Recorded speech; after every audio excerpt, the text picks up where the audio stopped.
je fais un disclaimer sur le fait que je suis pas du tout prof. Euh, j'ai oublié plein de notions, plein de choses depuis la classe préparatoire et même le lycée collège. Hein. Je ne suis pas là pour dire que je me rappelle de tout, loin de là. Donc je ne suis pas prof et si il s'avère que je dis une bêtise parce que ben voilà, pour moi c'est du direct, vous c'est pas du direct, mais moi c'est du direct là dans mes pensées, etc. Donc si jamais je fais une erreur, n'hésitez pas à me le dire dans les commentaires avec bienveillance s'il vous plaît. Et si jamais il y a des pros de la génétique et tout, franchement regardez pas cette vidéo là, on va juste parler de la cellule, de l'ADN, mais rapidement, pas le pousser. Voilà, parce qu'il faut savoir que la biologie et tout ce qui est relatif aussi à l'ADN et la génétique, c'est des sujets qui sont tellement encore d'actualité. On est loin de, enfin, la communauté scientifique est très loin de connaître l'ensemble du génome humain. Voilà, c'est quelque chose d'hyper complexe, l'étude de l'ADN, des gènes, etc. Donc voilà. Un titre pour vous booster et pour vous motiver à écouter la vidéo. J'ai mis la génétique, c'est fantastique. Voilà, j'ai pas trouvé mieux comme rime.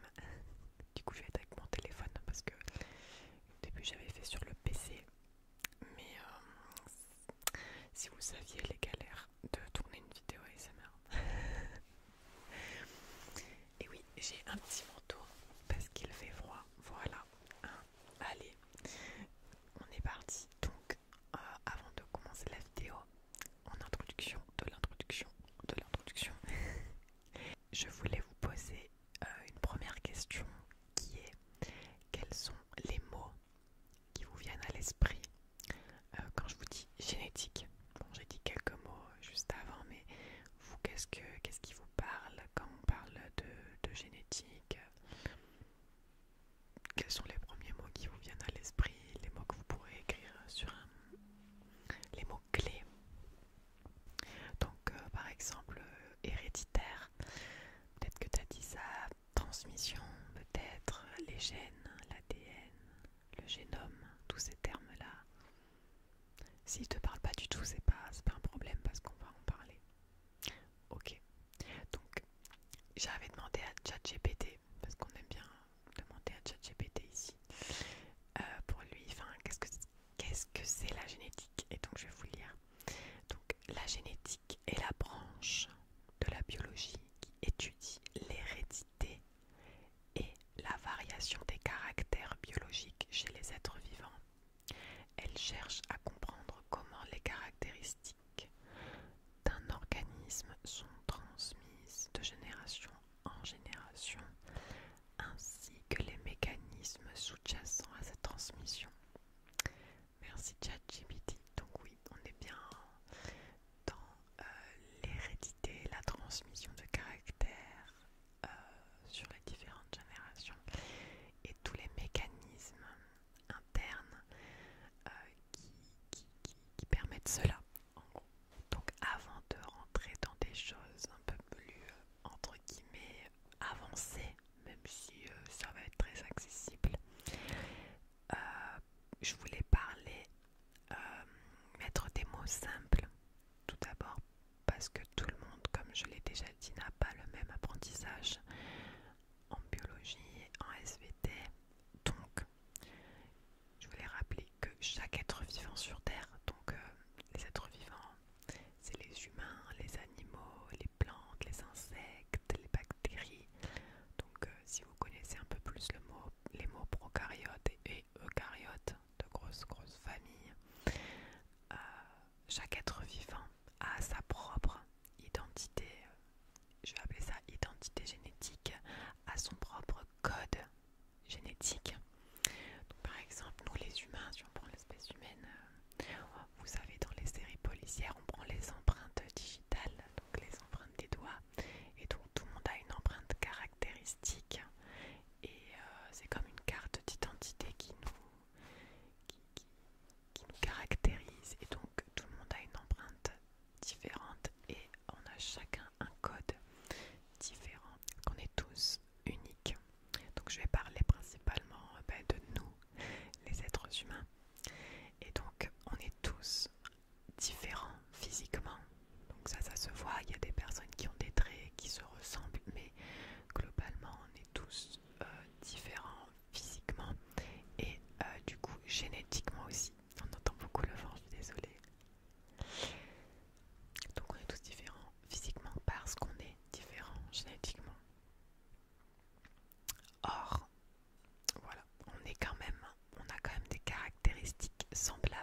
dire le nombre de cellules qu'il y a dans un corps humain. Donc nous sommes, en conséquence, nous sommes des organismes, des êtres vivants pluricellulaires. Donc on possède plusieurs cellules. Ça paraît évident, mais sachez qu'il y a des gens qui ne conçoivent pas cela, qui ne comprennent pas cela. On a plein de cellules dans le corps, à la différence des bactéries par exemple, qui sont des organismes, des êtres vivants unicellulaires, donc qui sont juste une cellule et c'est l'être vivant, d'accord. Nous on a plein de cellules, 37,2 billions en moyenne chez un adulte moyen. Donc je peux vous en citer plusieurs, ça va vous parler. Donc les cellules musculaires, les neurones qui sont dans le cerveau, donc c'est les cellules du cerveau qui permettent de transmettre les informations, très importantes ces cellules. Les cellules sanguines, les cellules épithéliales, les cellules de la peau, les cellules osseuses, etc. En plus de toutes ces cellules présentes dans notre corps, on possède aussi beaucoup de cellules microbiennes. Donc c'est des cellules, donc en gros c'est des bactéries, des virus, des champignons et d'autres micro-organismes qui sont dans notre système digestif, donc qui composent notre microbiote intestinal. Si vous aviez vu au collège ou au lycée la structure globale d'une cellule, c'est une membrane, donc c'est le contour si vous voulez. À l'intérieur il y a un noyau, le noyau de la cellule, et autour, dans l'espace entre la membrane et le noyau, il y a le cytoplasme. Donc bien évidemment ça c'est le schéma hyper simplifié d'une cellule, parce qu'une cellule c'est incroyable tout ce qui se passe à l'intérieur d'une cellule. C'est vraiment, vous voyez la ville de New York, tous les déplacements qu'il y a, toute l'énergie qu'il y a dans une ville telle que New York, telle que Paris. Imaginez-vous que dans une cellule il y a plein d'échanges d'énergie, de matière, de communication entre tous les organites qu'il y a dans la cellule, parce qu'il n'y a pas uniquement un noyau dans une cellule, il y a plein d'autres organites cellulaires à l'intérieur des cellules. On va pas compliquer ici l'organisation d'une cellule, c'est pas vraiment le sujet, mais en tout cas une cellule c'est vraiment, il se passe plein de choses, et en plus elles ont chacune un peu leur rôle. Quand elles sont spécialisées, les neurones, les cellules musculaires, elles ont toutes un peu des formes différentes, des fonctions différentes. C'est un peu une société, notre corps c'est un peu une société de cellules qui ont chacune un peu leur rôle, leur fonction, qui communiquent entre elles. C'est très intéressant et très puissant, vraiment. Donc après cette petite partie sur les cellules, une petite partie sur l'ADN, donc l'ensemble de notre génome, de nos gènes, de notre code génétique qui fait de nous ce que nous sommes, d'accord, est constitué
nos cellules.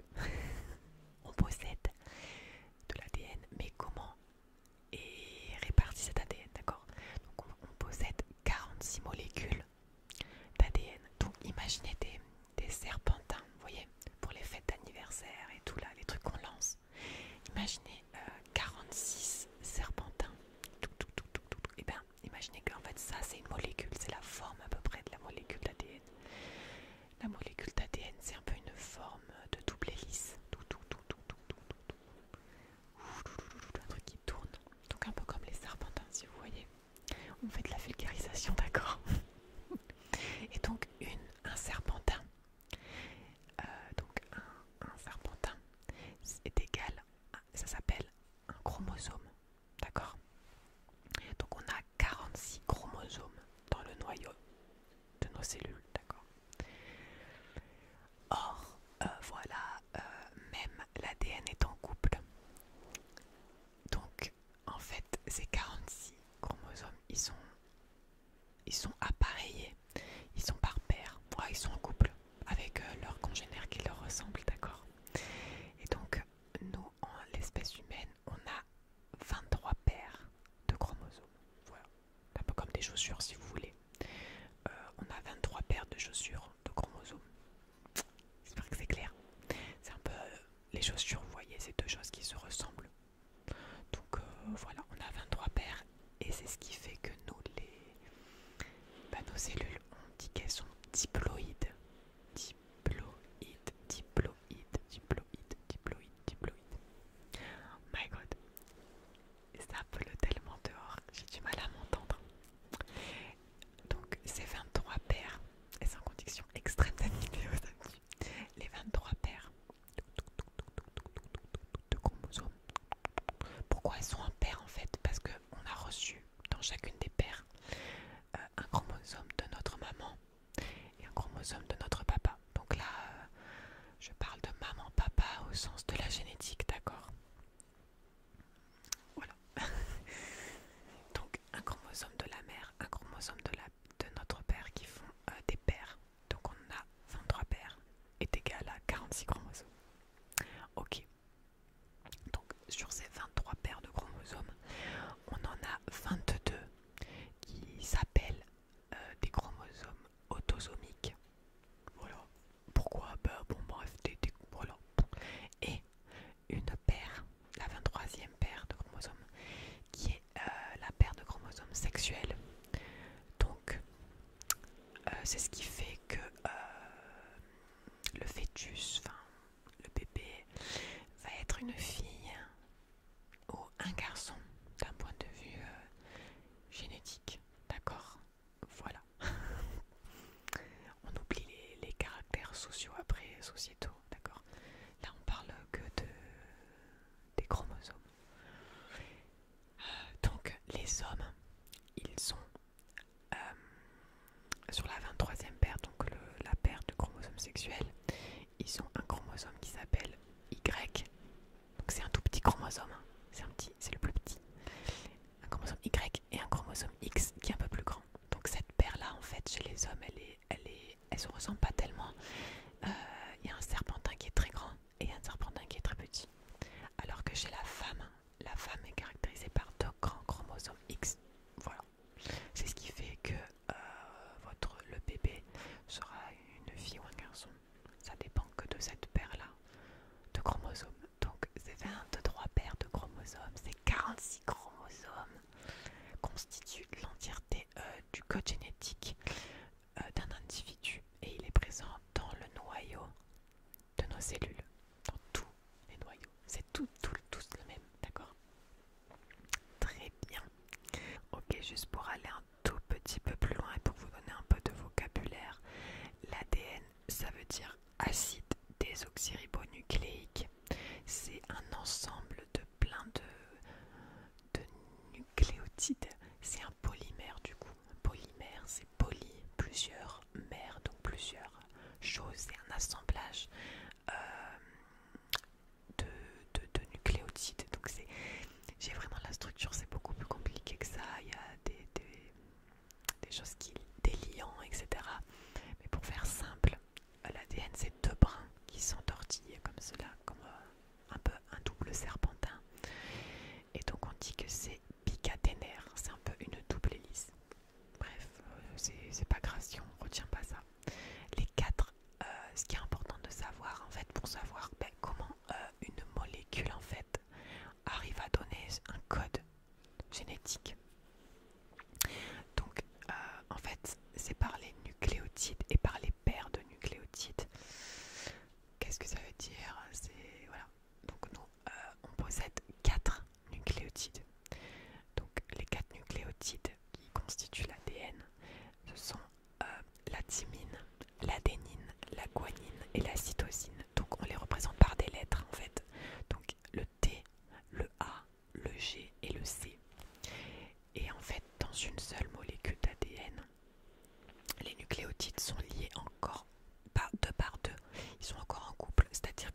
face de l'autre.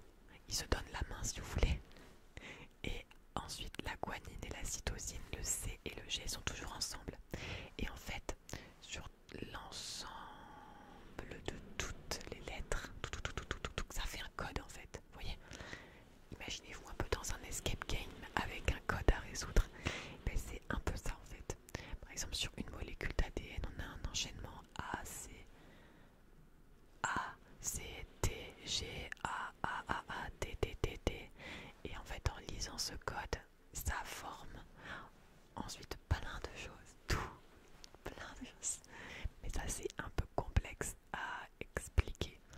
Même s'il y a des informaticiens ici, voilà, les codes sur l'ordinateur, le binaire, là, je sais plus, les 0, les 1, les 0, les 1 qui donnent des informations.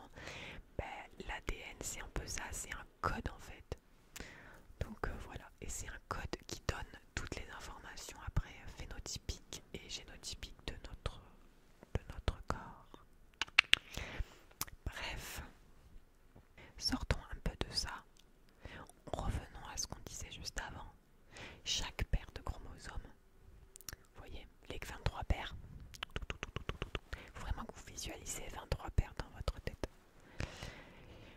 Chaque paire de chromosomes possède plusieurs gènes, mais c'est les mêmes gènes, d'accord? Chaque paire, un peu comme une paire de chaussures. Ben, par exemple, nos deux chaussures, elles ont les mêmes lacets. Voilà, c'est les mêmes gènes. C'est bizarre comment j'ai dit. Mais attention, les mêmes gènes, mais de différentes versions. D'accord? Donc, je répète, chaque paire de chromosomes possède plusieurs gènes, les mêmes gènes, mais de différentes versions, puisqu'il y en a un, je rappelle, qui vient de notre mère et un chromosome qui vient de notre père.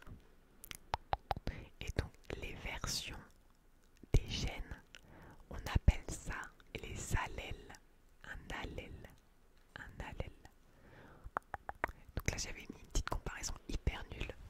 Comparaison avec des gâteaux d'anniversaire. Imaginez, moi mes parents ils sont divorcés et c'est mon anniversaire.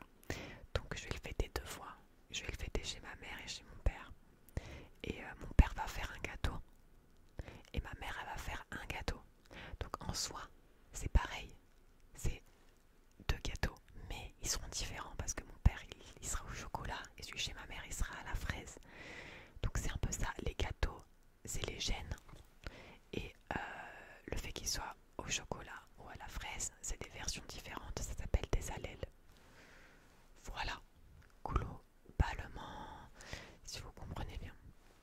Si vous avez déjà vu ça au collège, lycée, normalement, vous avez déjà compris. Donc maintenant, je vais vous donner un exemple vraiment très concret. Donc les versions des gènes, donc les allèles. Il y a des allèles qui vont être dominants, c'est-à-dire qui vont s'exprimer plus que l'autre. Et il y a des allèles qui vont être au contraire récessifs. Qu'on appelle récessifs, ça veut dire qu'ils vont être qui vont être des soumis un peu. Genre ils vont dire non mais vas-y, exprime-toi, des introvertis un peu.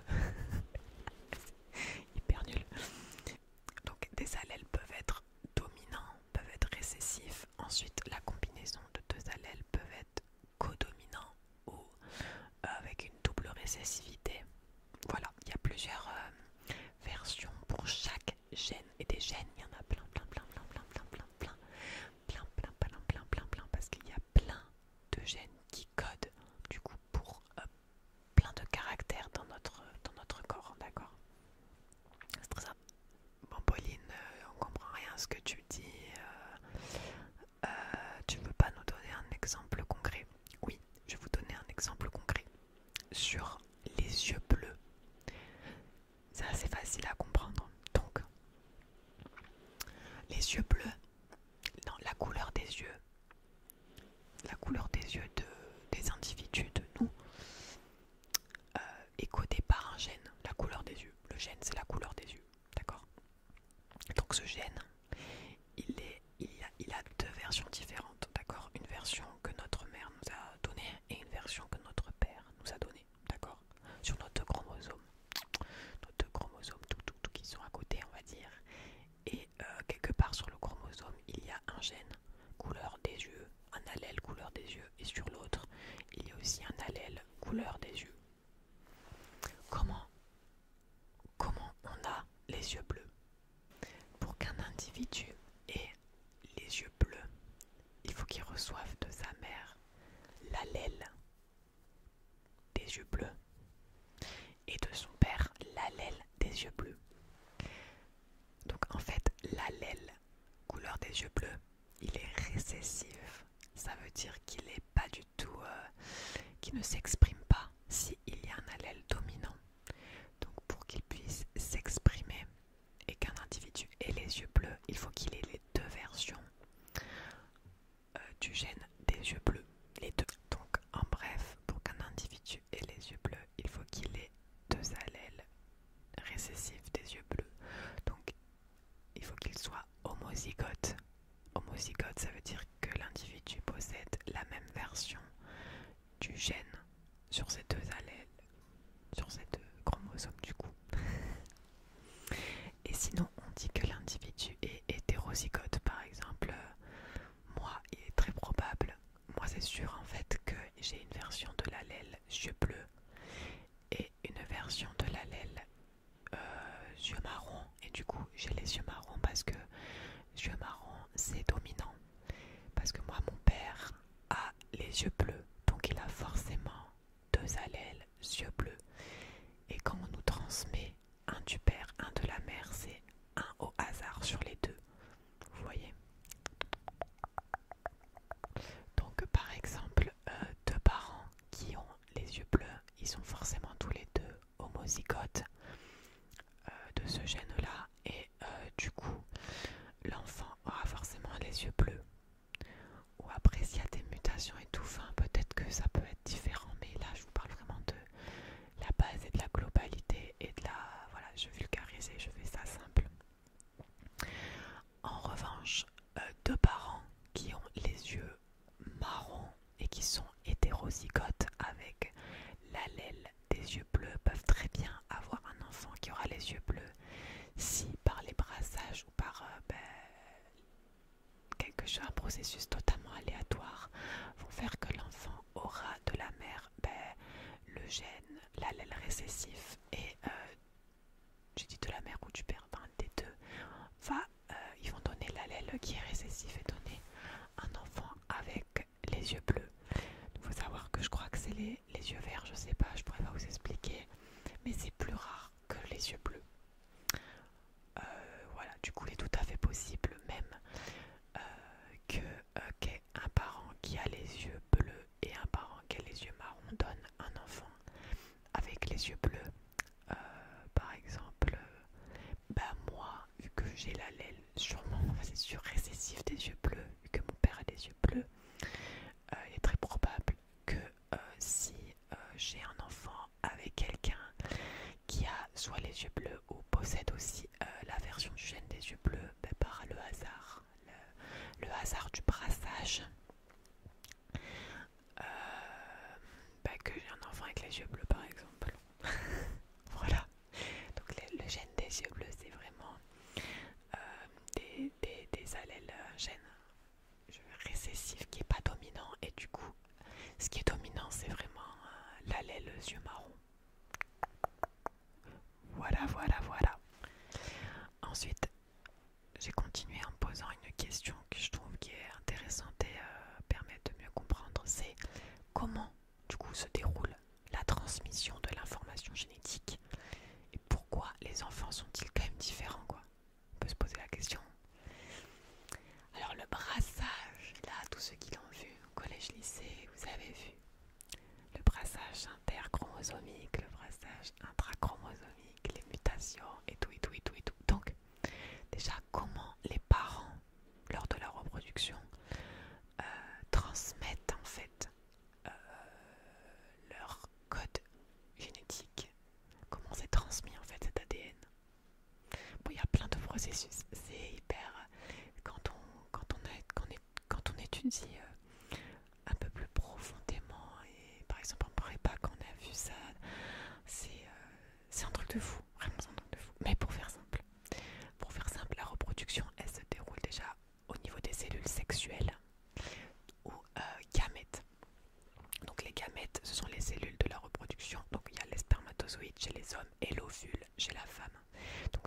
sont des cellules, d'accord?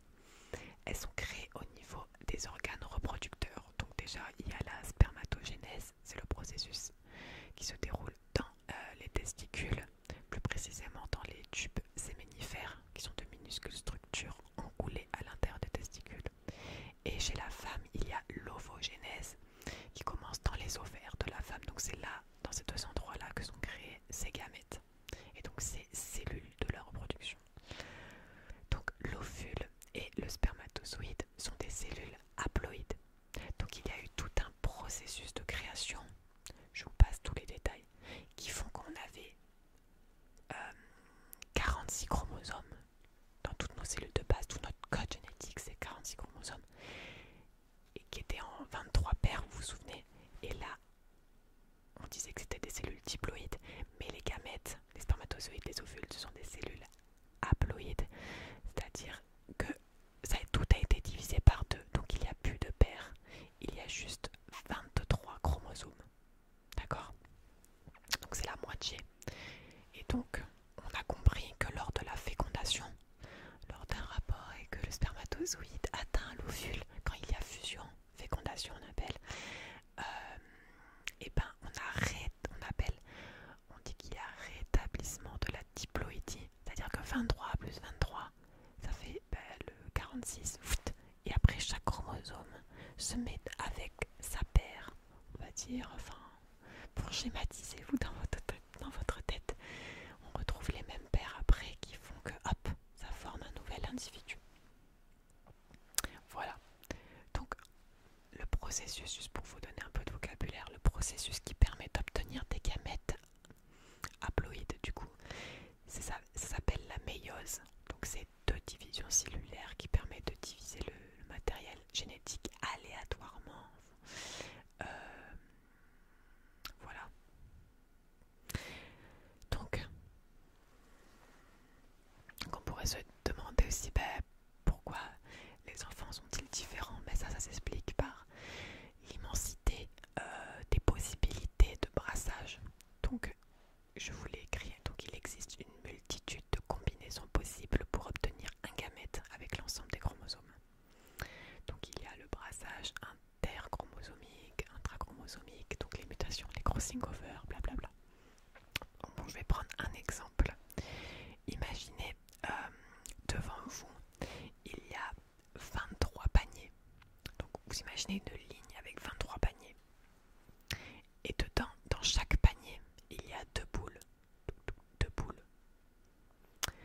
Et vous devez choisir au hasard dans chaque panier une boule. Vous imaginez déjà le nombre de possibilités qu'il y a. Voilà, ça c'est le nombre de possibilités qu'il y a pour faire un gamète. Donc par exemple un spermatozoïde ou un ovule. Donc je vous ai fait un petit truc de mathématiques parce que ça c'est clairement du dénombrement et ça rejoint les maths. Donc dans ce cas, vous avez deux options. Choisir entre une boule rouge et une boule bleue par exemple pour distinguer les deux chromosomes. Donc pour chaque choix, et vous devez faire 23 choix indépendants. Donc ça c'est une loi de mathématiques si vous êtes un peu plus maths. Donc en utilisant la formule ci-dessous, donc le nombre de possibilités, pour faire un gamète ça va être 2 puissance 23. Donc ça fait 2 puissance 23, c'est égal à 8 388 608 possibilités de faire une combinaison pour un gamète, donc pour un spermatozoïde ou un ovule.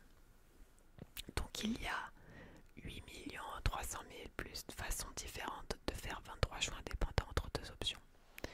Donc c'est immense déjà pour faire un gamète.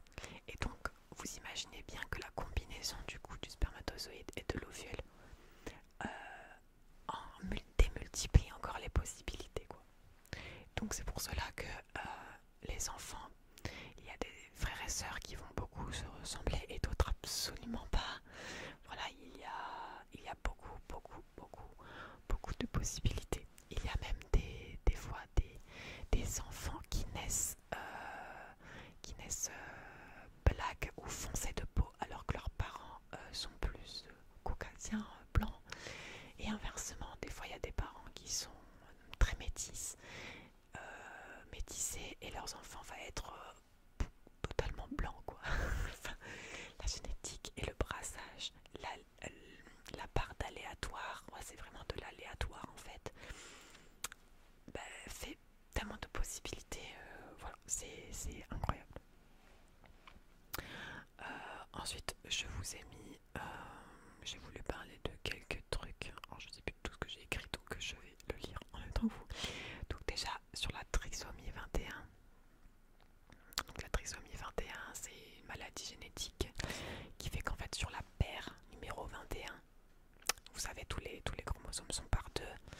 Les 46 chromosomes sont par deux, mais sur la paire 21, il y a eu une erreur en gros. Enfin, c'est pas forcément une erreur, mais il y a une mauvaise séparation du matériel génétique pendant une division à un moment donné pour faire le gamète. Et donc, il y a un gamète, au lieu d'être avec 23 chromosomes, il en avait 24 parce qu'il a pris, au lieu de prendre juste un chromosome de la paire 21, il a dit on prend les deux. Et du coup, après, quand il y a fusion, par exemple, avec celui de l'autre parent, bah, du coup, ça fait que sur la paire 21, il y a 3 chromosomes au lieu de 2. Et donc, c'est la trisomie 21, trisomie 3 chromosomes sur la paire 21. Et donc, en fait, c'est juste une erreur de séparation du matériel génétique lors des divisions pour créer le gamète, la cellule sexuelle. Chez le père ou chez la mère, je sais pas trop chez qui c'est plus l'erreur, ça j'ai pas l'info.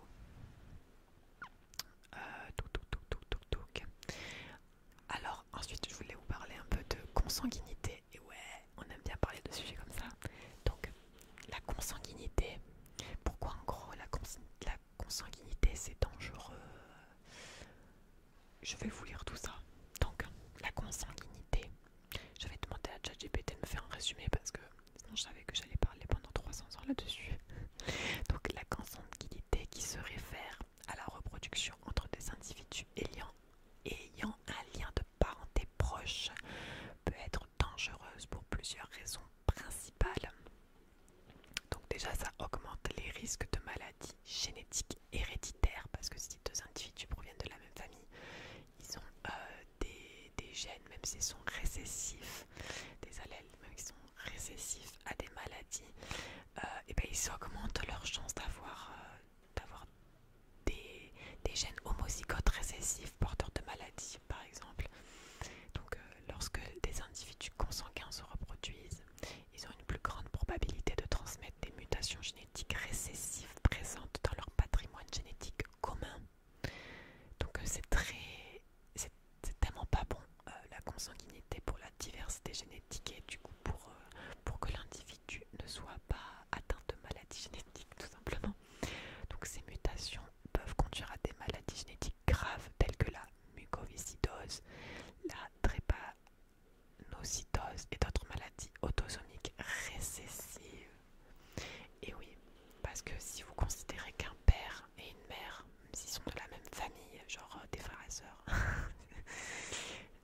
et ben il est très probable qu'ils ont des gènes récessifs de maladies et s'ils font des enfants, mais la probabilité est très forte qu'ils aient des enfants avec des maladies autosomiques récessives. Autosomiques, ça veut dire que c'était sur les 23 paires, enfin les 22 paires pas sexuelles, vous voyez. Voilà, après je vais pas tout vous lire, mais en gros ça accroît aussi les risques de malformations congénitales, l'amplification des facteurs génétiques négatifs, impact sur la santé reproductive.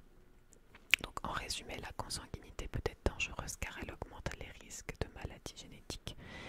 Elle diminue la diversité génétique.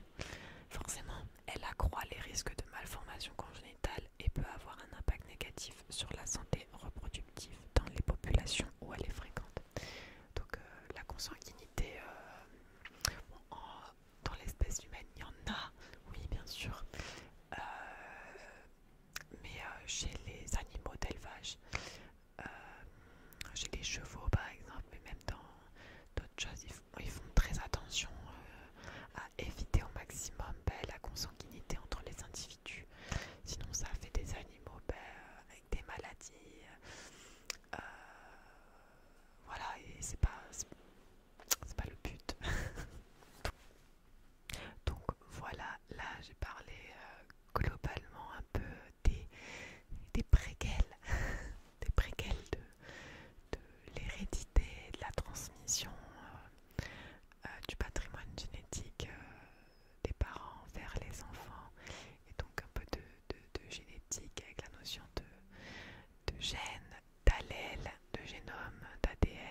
méiose.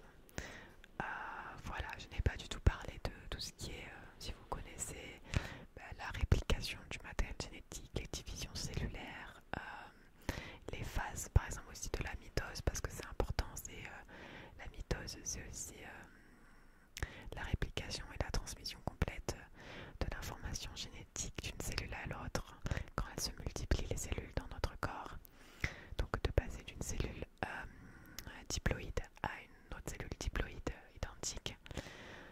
Là j'ai évoqué juste la méiose. Pareil, je ne vais pas détailler les phases, la réplication, etc. Blablabla. J'ai évoqué un peu les brassages, voilà, une chance sur deux. Voilà, il y a beaucoup de... Il faut savoir qu'il y a beaucoup de choses qui peuvent se passer. Donc déjà, là j'ai essayé de faire de manière très accessible à l'échelle d'une génération d'individus. Mais quand on s'intéresse à la génétique ou à la transmission de caractère sur une population, et si on s'intéresse un peu à l'échelle des populations, donc la diversité génétique, la diversité des génomes, la diversité des populations, voilà, permettent une plus forte résilience dans les écosystèmes. Donc c'est très important là.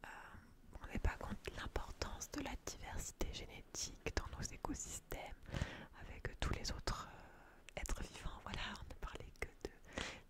J'ai parlé que de l'être humain, voilà, pour être assez simple. Mais toutes les espèces de plantes, d'animaux, etc. ont pareil en fait. Ont de l'ADN, les plantes elles ont aussi de l'ADN. et plus plus une espèce a de la diversité génétique, plus elle va être résiliente à des problèmes par exemple environnementaux. Voilà, c'est très intéressant de voir l'évolution de population aussi en fonction de leur écosystème. Voilà, il y a plein de phénomènes au niveau des dynamiques de population qui se font sur des fois à l'échelle de quelques années. Par exemple les moustiques qui mutent rapidement, des trucs comme ça, ou à l'échelle des fois de plusieurs dizaines ou pas millions d'années, mais voilà, où on peut voir des fois il y a des espèces qui s'adaptent, voilà, à leur environnement. Et donc il y a tout également l'aspect de l'environnement. L'environnement joue également sur le génome pour permettre je mets des gros guillemets parce que dans le monde en biologie, il n'y a pas de but. Genre, mettre des mots comme permettre ou ont pour objectif de, ça se dit pas. Je le sais, mais là j'essaie de vulgariser.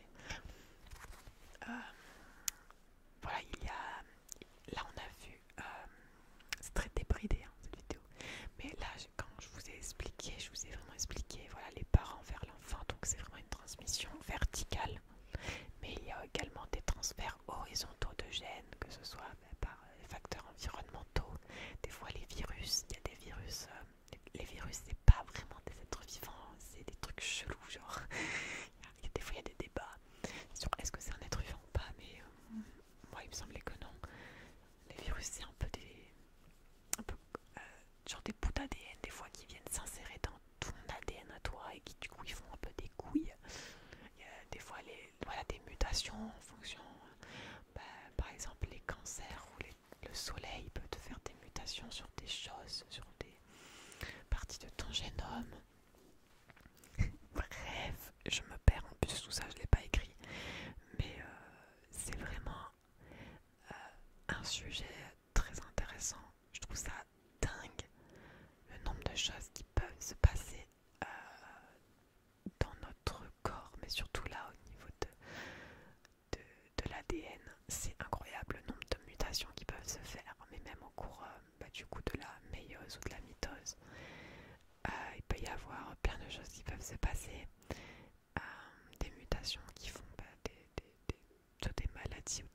information génétique, etc., etc.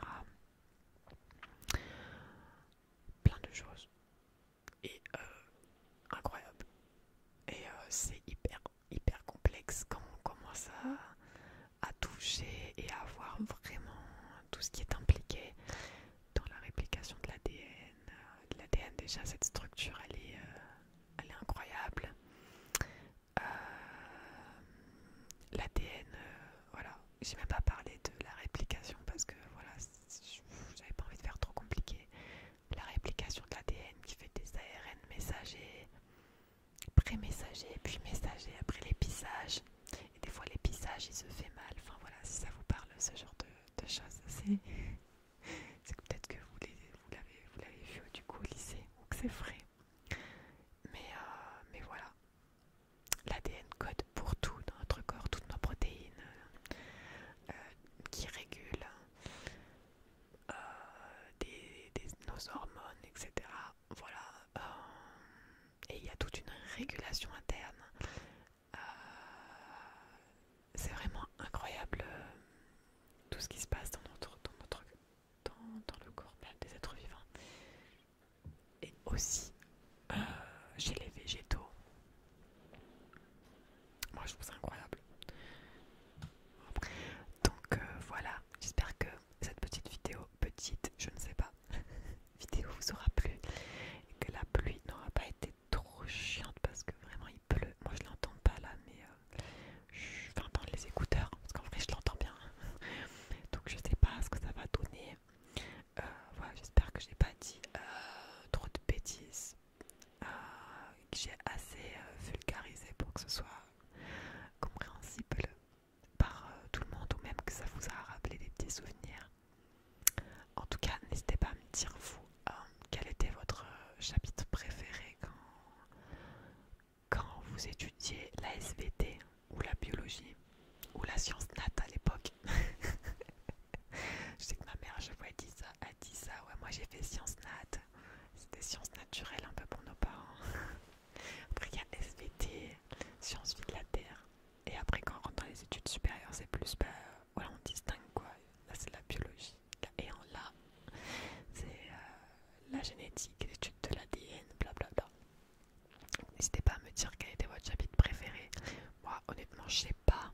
Il faudrait que je regarde tous les chapitres, mais j'ai bien aimé aussi toute l'étude des fleurs. C'est pour ça que je vous avais mis le thème des fleurs aussi. Comment une fleur est constituée, comment une fleur donne un fruit. Là, en fait, c'est un peu la reproduction sexuée des plantes. Voilà, parce qu'après, il y a aussi la reproduction asexuée des plantes. Et pareil, c'est super intéressant.